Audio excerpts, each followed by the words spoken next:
दोस्तों, आप भी अगर डेयरी फार्म करना चाहते हैं और जानना चाहते हैं कि उसमें कितना खर्चा आता है, कैसे उसको मैनेज किया जाता है और पूरे साल में क्या क्या समस्याएं आ सकती हैं, तो इन सभी बातों का निवारण आज के वीडियो में आपको मिलेगा।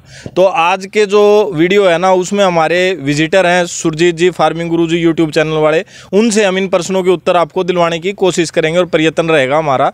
तो आइए मिलवाता हूँ मैं आपको सुरजीत जी से। नमस्कार भाई साहब, कैसे हैं? नमस्कार भाई, बहुत बढ़िया, बहुत बढ़िया। अच्छा जी, आपका स्वागत हमारे YouTube चैनल रिच फार्मिंग में। जी, मैं कुछ प्रश्न जानना चाहता हूँ जी, डेयरी फार्मिंग से संबंधित। हाँ भाई, बिल्कुल बोलो। तो हमारा सबसे पहला प्रश्न ये है जी कि कोई भी नया आदमी डेयरी फार्मिंग करना चाहता है तो उसको सबसे पहले किन बातों का ध्यान रखना चाहिए जी? भाई शिवशंकर भाई और जो भी भाई इस वीडियो को देख रहे हैं, जो भाई डेयरी फार्म करना चाहता है, सबसे पहले उसको ये ध्यान करना चाहिए कि मैं अपना उत्पाद कहाँ बेचूँगा। मैं अपना दूध बेचूंगा या दही बेचूंगा या लस्सी बेचूंगा या घी बेचूंगा। वैसे तो एक साथ 5 पॉइंट है ध्यान रखने के, लेकिन सबसे पहला जो पॉइंट है कि आपका प्रोडक्ट कहाँ बिकेगा। दूसरी बात है कि आप कौन सी ब्रीड के ऊपर काम करोगे। इस सवाल को मेरे से भी लोग बहुत पूछते हैं, बार बार पूछते हैं, किस ब्रीड पर काम करोगे। तो इसका मेरे कहने का मतलब ये है कि आपके क्षेत्र में कौन सी ब्रीड सर्वाइव कर सकती है, और इसके लिए कोई लंबा चौड़ा रॉकेट साइंस नहीं है। आपके आसपास जैसा पशुपालन हो रहा है, जैसी डेयरी फार्मिंग, जिस नस्ल की डेयरी फार्मिंग चल रही है, जिस नस्ल के पशु लोग ज़्यादा पाल रहे हैं जी, वो पशु आप लेकर आएँ, उसमें आपको ज़्यादा फ़ायदा रहेगा। वो क्यों रहेगा, उसके भी 2 कारण हैं। एक तो आपके उस एरिया में उस पशु के दूध पीने का लोगों को स्वाद लग चुका होता है।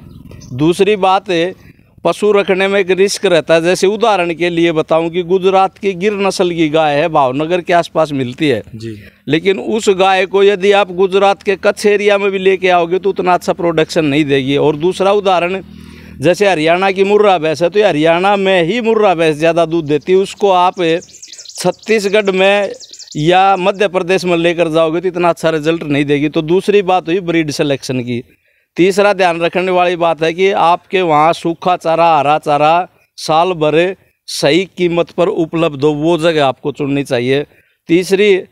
चौथी बात है, आपको ऐसी जगह चुननी चाहिए जहाँ पर क्लाइमेट आपकी ब्रीड के हिसाब से सही हो। इस बात के, इन 5 बातों को बहुत 2 घंटे की वीडियो बनाई जा सकती है। तो डेयरी फार्मिंग में ये चीज़ हमें ये ख्याल रखना चाहिए। अच्छा जी, और एक पर्सन और जी, दूसरा जब शुरू करता है तो उसके दिमाग में आता है कि भाई मैं खर्चे का आकलन कैसे करूं, कि भाई मैं कितनी गायें लाऊं, कितनी भैंसें लाऊं और किस तरीके से मतलब मैं उसको मैनेज करूं, तो उसमें खर्चा कितना आ जाएगा, ये समस्या रहती है जी मुझे। तो शिवशंकर भाई, डेयरी फार्मिंग करने में कितना खर्च आएगा, ये आकलन एक आदमी का आकलन सबके ऊपर लागू नहीं हो सकता, क्योंकि जो पशुओं की नस्ल है और नस्ल के ऊपर भी हर पशु की कीमत अलग है। पहली बात जी सर, मेरी बात को आप गौर से सुनकर समझना। दूसरी बात है, आप शेड कैसा बनाते हो, उसके ऊपर बहुत कुछ निर्भर करता है।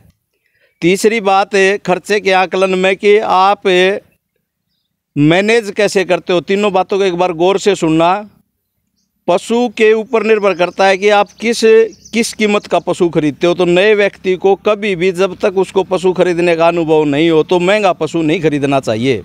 अब महंगा पशु कौन सा होता है? महंगा पशु दोस्तों वो होता है कि आप ले आए उसको 15 किलो दूध की मानकर, भैंस के ऊपर उदाहरण देता हूँ जी, और वो भैंस बाई चांस 15 किलो दूध नहीं दे पाई तो प्रॉफिट, उसने दूध दिया 10 किलो, और ऐसा नए आदमी के साथ होता ही होता है। हाँ।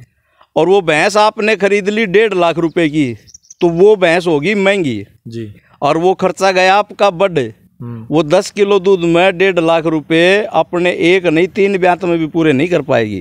तो दूसरी बात है शेड की। हम जब डेयरी फार्म शुरू करते हैं तो दूसरे लोगों के शेड जाकर घूम कर देखते हैं जी, और उनमें से उन लोगों के शेड यदि हमें दिखाई दे गए जो 15-20 साल से पूरी तरह से एस्टेब्लिश हैं, जिन्होंने पहले पैसा कमा लिया, उनका देख के यदि हम शेड बनाएंगे तो हमारे शेड की कॉस्ट चली जाएगी बहुत ज़्यादा। तो खर्चे का आकलन उस हिसाब से भी नहीं किया जा सकता। मोटा मोटी जो बताना चाहता हूँ, वो पशु खरीदें जो एक ब्यात में अपना दूध पूरा कर दे, और पशु को इन बड़े तामझाम के शेड की ज़रूरत नहीं है, किसी भी नस्ल को ज़रूरत नहीं है। दिखावे के लिए हो सकता है। अब खर्चे के आकलन की बात है। खर्चे का आकलन ये है कि एक भैंस आपकी एक लैक्टेशन में दूध अपनी कीमत पूरी कर दे। और दूसरी बात, शेड भैंस 1 लाख की लेके आए तो उसके ऊपर शुरुआती दौर की बात कर रहा हूँ, बाद में तो आप चाहे कुछ भी बना लिए, 10,000 से ज़्यादा खर्च नहीं होना चाहिए उसको रखने के लिए। तो ये खर्चे का आकलन, और इससे आप अगर दूसरी तीसरी तरफ जाते हो, बहुत ज़्यादा ऐसा सोचते हो कि मैं तो भैंस उसी दिन लेकर आऊँगा जिस दिन मेरा ऑफिस भी बना हुआ होगा और AC रूम होगा और शेड बहुत अच्छा शेड दूर से ही रोड से दिखाई देगा, तो फिर ज़्यादा प्रॉफिट इसमें नहीं होगा, क्योंकि वो कीमत निकालनी बड़ी मुश्किल हो जाती है। मतलब आपका मतलब हो गया कि बजट में रह के काम करो। बजट में रह के भी, उस बजट में रह के उतना इन्वेस्ट करो जितना आपके पास हो। या कई आदमी ये सोचते हैं कि डेयरी लोन ले लूँगा, उसमें 25% सब्सिडी है, वो सिर्फ वो भी कर्जे मारने का काम है, कर्जे का काम। और 2 रुपये सैकड़ा और 5 रुपये सैकड़ा लेकर इस बिजनेस में लगाना, अपना अनुभव बताता हूँ, सरासर बेवकूफ़ी रहेगी, उतार ही नहीं पाओगे।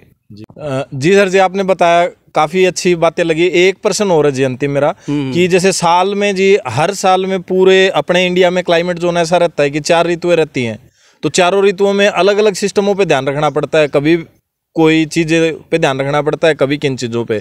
तो वो मुख्य चीज़ें क्या होंगी कि पहले ही आदमी मैनेज कर ले कि उसमें समस्या आए ही नहीं, इस तरीके से कैसे मैनेज कर सकता है? 4 ऋतुएं होती हैं बिल्कुल। अपने भारतवर्ष में ये बहुत फ़ायदा भी है और नुकसान भी, दोनों चीज़ें साथ साथ चलती हैं, लेकिन चारों ऋतुओं का हमें ख्याल रखना चाहिए। जैसे बरसात में और सर्दी की दोनों की शुरुआत में सबसे भयंकर जो एक बीमारी है पशुओं में आती है, उसको FMD बोलते हैं, फुट माउथ डिजीज़, मुँह खुर रोग और गलघोटू रोग।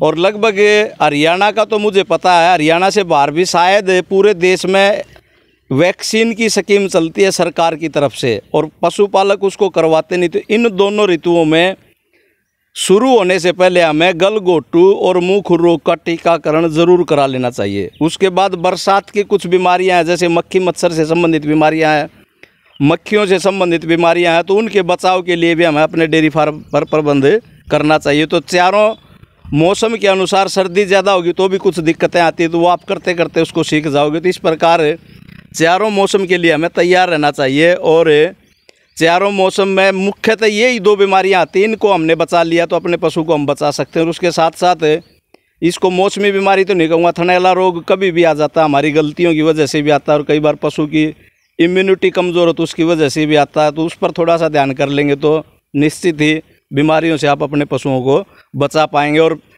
सारी बातें भी आप नहीं करते हो तो आर्टिफिशियल न होकर पशु की जो ज़रूरत है, स्वच्छ पानी, स्वच्छ हवा, शुद्ध वातावरण, सूर्य का प्रकाश, क्योंकि ये इसलिए बता रहा हूँ मैं, डेयरी फार्म में हम उनको बिल्कुल पैक करके रखना चाहते हैं। ये मशीन नहीं है, ये लाइव स्टॉक है, इनके अंदर भी जीवन है। तो पशु की जो ज़रूरतें हैं, 6-7 मुख्य ज़रूरतें हैं पशु की, उसके हिसाब से उसको रख लो तो बीमारियां ना के बराबर आएंगी। और पशुओं को आदमी के अपने स्टैंडर्ड के हिसाब से रखोगे तो फिर समस्या उत्पन्न होने वाली है ही है, उसको फिर बचाया नहीं जा सकता।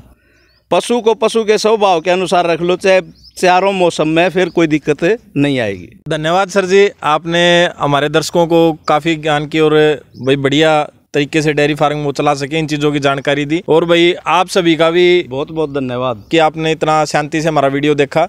और अगर वीडियो आपको अच्छा लगा हो तो चैनल को सब्सक्राइब करें, बेल आइकन को प्रेस कर दें, ताकि आने वाले जितने भी वीडियो हैं उनके नोटिफिकेशन आपको मिलते रहें। धन्यवाद दोस्तों, मिलते हैं नेक्स्ट वीडियो में।